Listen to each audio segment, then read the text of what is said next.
paz de Jesus, salve Maria. Eu sou a Cris e estou aqui para dar continuidade aos vídeos sobre o tratado. Nós vamos começar falando um pouquinho hoje sobre a devoção dos escravos. Termo escravos, a escravidão de amor. A gente costuma dizer escravos, né? O porquê disso? A gente vai falar um pouquinho hoje porque às vezes ele soa um pouco estranho, algumas pessoas não compreendem, até nós mesmos, né? Quando a gente não compreende assim de uma forma concreta o tratado, a gente não entende, né? O porquê o termo escravo. Então a gente vai falar um pouquinho sobre isso hoje. Na Bíblia, a palavra escravo aparece como doulos, que significa também servo, servos de Deus, que pertencem ao senhorio de Deus. Portanto, não tem o mesmo significado que a palavra escravo tem para nós no Brasil. Não tem o mesmo sentido no termo escravo de Nossa Senhora, não trazemos o lado negativo dessa palavra. Ou seja, para nós, como escravos, ele não significa o lado negativo, né, de escravos que eram judiados, que eram maltratados, que eram escravizados. Ou seja, significa o sentido de escravos de pertença, de pertencer a um senhor. O escravo, ele é propriedade do seu senhor. Portanto, se dizer escravo de Maria é reconhecer-se propriedade total de Deus. Ou seja, nós nos escravizamos por amor. Por que dizer escravo e não servo? Por que então, né, dizer escravo e não servo se o significado, vamos te dizer, de escravo é de servir? A palavra servo, ela tem dois significados. Aquele que pertence, ou diácono, aquele que serve. Quando a Virgem Maria, né, quando o anjo vai lá e visita a Virgem Maria, o que Maria responde, né, para o anjo? Eis aqui a escrava do Senhor. Ela se coloca assim inteiramente para Deus, né? No cuidado de eu sou inteiramente pertença de Deus, eu pertenço a Deus.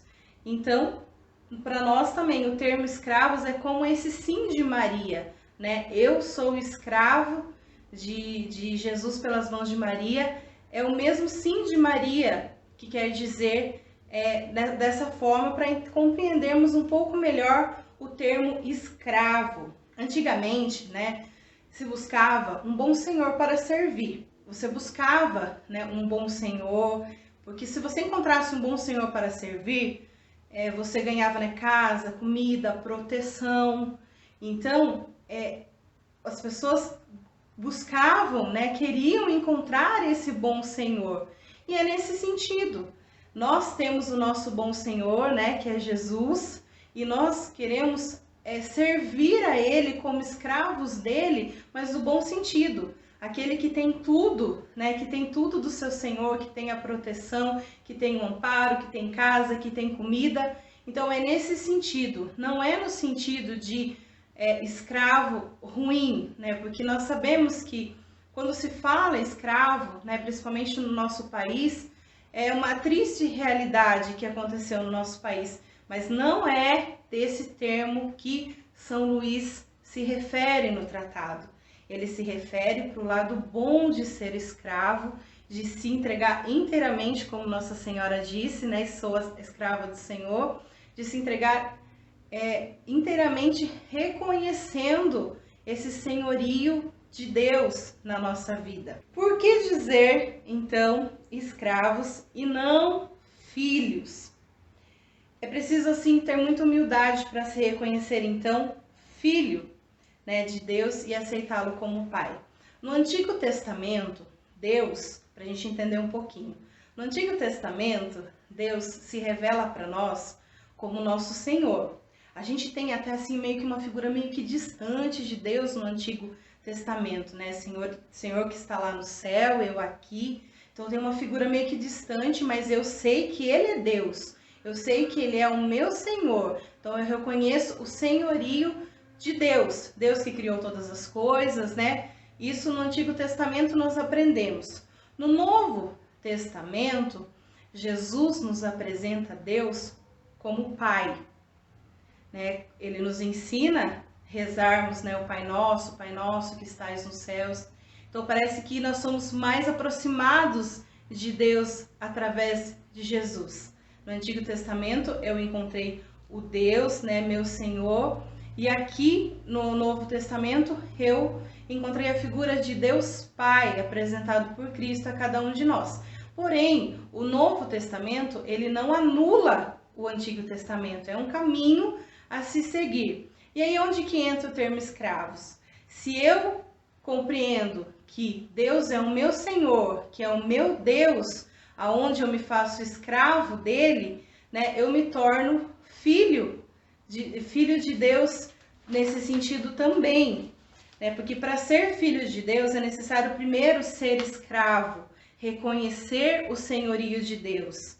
Então eu reconheço que Deus é o meu Senhor, eu me torno escravo dele, mas eu também me torno filho, porque Deus também é apresentado para mim como meu pai. Ou seja, eu sou filho e escravo de Deus. Para a gente entender um pouquinho esse termo, né, de por que falamos escravos, por que São Luís colocou esse termo escravo no tratado. Existem pessoas, irmãos, que têm uma certa dificuldade de entender esse termo escravos. Às vezes, as pessoas que estão de fora não entendem esse termo, por isso que é muito importante nós sabermos explicar, né, que não remete, porque para a pessoa ouvir, a primeira coisa que ela vai lembrar é do fato negativo, né? Você pode pensar nisso. Então é bom a gente saber, entender, para a gente poder explicar isso para as pessoas, né? E também a gente precisa, assim, é necessário evitar alguns exageros e confusão com as expressões que remetem esse lado negativo da escravidão. Por exemplo, senzala de Maria, né? Eu já ouvi muito isso. Não existe isso, né? Maria não tem senzala para nos castigar, né? Senzala a gente sabe que é um lugar ruim, um lugar onde que os escravos ficavam lá amontoados, né? Eles sofriam, eram castigados, né? Eram surrados. Maria não tem isso. Então, não dá para dizer isso senzala de Maria, porque Maria não quer que nós sofremos, pelo contrário, Maria tem o paraíso para nós através dessa devoção. Então a gente precisa tomar muito cuidado com essas coisas assim, de que, né, do exagero mesmo, do termo escravos, né? Por isso que é bom a gente aprender qual é o lado correto, ou seja, é o lado, né, positivo de ser escravos e não o lado negativo. Por que dizer escravo se Deus nos libertou? Ora, o sentido, como vimos, é de ser pertença, se colocar a serviço de um Senhor que cuidará de ti. Só gozaremos da libertação de Deus se pertencemos a Ele.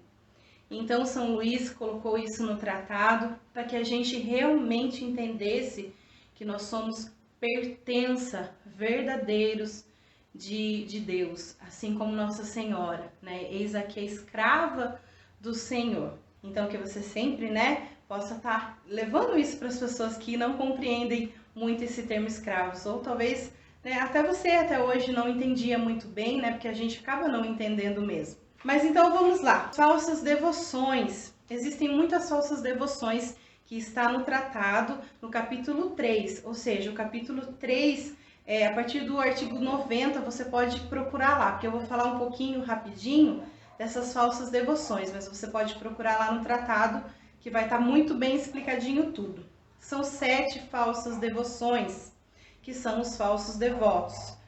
O primeiro é os críticos. Aquele falso devoto, seja consagrado pelo nosso método que existe, ou não, né? Mas que se diz devoto de Nossa Senhora. Aquele que só critica a fé dos outros, que acha que a sua oração ela tem mais validade, né? Ele olha aquela senhorinha que está lá na igreja rezando o terço, ele está vendo aquilo, mas ele acha que aquela oração não tem tanta eficácia como a dele. E isso é muito errado, porque talvez a oração dela esteja mais sincera de coração do que da minha, que muitas vezes eu me torno crítico. Então esse é uma devoção, esses são os críticos.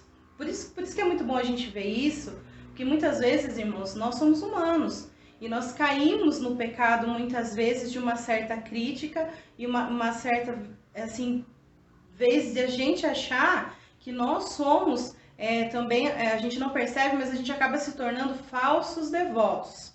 Então vamos lá. Existem também os devotos escrupulosos, que não suportam dar os méritos para Maria. Não, porque Maria, ela é aqui, Jesus é aqui, Maria, ele não suporta venerar Nossa Senhora, ele tem medo de colocar Nossa Senhora acima de Jesus e não compreende, né, que tudo, né, por Jesus, nada sem Maria, de que sempre a finalidade da nossa devoção vai ser Jesus.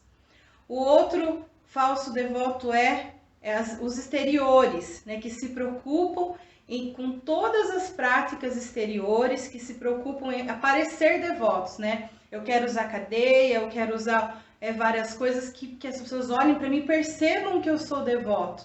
E não é assim, né? Eu quero colocar para fora tudo que é de exterior, mas o interior mesmo eu não cuido. Então, esses são os exteriores, né? Que quer somente aparecer que é um consagrado, vamos se dizer assim. Temos o presunçoso, quer ser salvo sem esforços, que não se corrige, que acha que comprou uma passagem para o céu. Eu me tornei escravo, eu sou devoto de Maria, pronto, não preciso fazer nada para minha conversão. E isso é errado, né? Precisamos sim lutar dia a dia pela nossa conversão. Os inconstantes, ora são devotos fervorosos, ora esfriam, que vivem tipo uma corda bamba, entendeu? Do exagero. E hoje estou aqui amando Nossa Senhora, mas aqui esfrio, não vive aquele parâmetro, né? Aquela coisa assim, tipo a fé, né? Sustentada. Então esses são os inconstantes.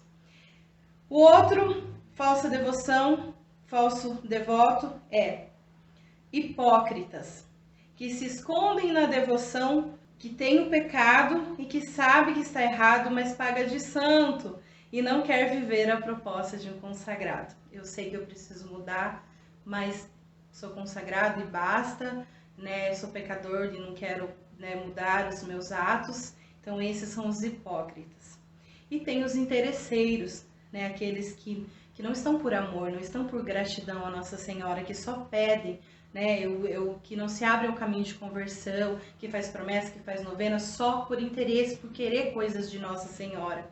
Então esses são os interesseiros, que nós não devemos ser, né, irmãos? Porque nós devemos ser eternamente gratos a Maria, né? A gente deve viver essa escravidão em gratidão à nossa mãe.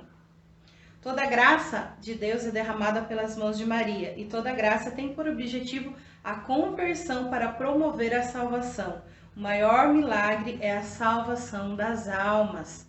Então, essas falsas devoções muitas vezes podem nos tirar do caminho de Deus. É por isso que São Luís fala disso no tratado, para que a gente não caia na nossa humanidade muitas vezes em ser um falso devoto. Então, que a gente possa sempre se policiar em relação a isso. A devoção a Maria é necessária para a salvação? Deus é necessário para a nossa salvação.